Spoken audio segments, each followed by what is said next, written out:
asalaamu calaykum kusoo dhawaada muuqaalkeena maanta wuu ku saabsan yahay nin dambiyo badan galay.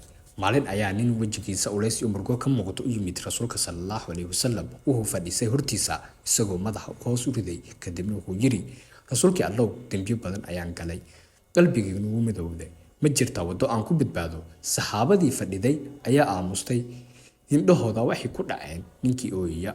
Rasuulka sallallahu alayhi wasallam ayaa si degan u weydiiyey, hooyada ma nooshahay?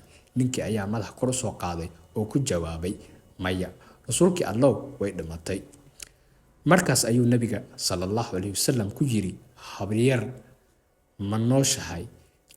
Ninkii ayaa si dhaqso u jawaabay, haa, way nooshahay.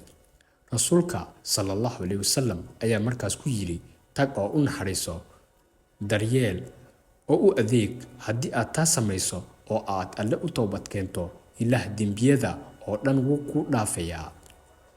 Ninkii wuu ooyey, laakiin markaan oohintiisa waxaa ka muuqatay farxad iyo rajo. Wuxuu dareemay in albaabada naxariista Alle uusan weligeed hirmaynin. Inkasta oo uu dambiyo badan galay, qisadan waxaan ka faa'iideynaa toddobadu waa furaha.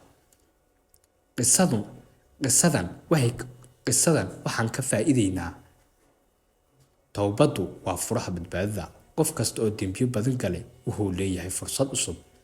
Daryeelka qaraabada iyo wanaagga qoyska waa jidka dembi dhaaf iyo barako. Muuqaalkeena intaas ayuu ku eg yahay. Haddaad ka heshay qisadan, fadlan ka mid noqo asxaabta mar walba ka faa'iida oo ka mid noqo asxaabta Al-Huzaifa.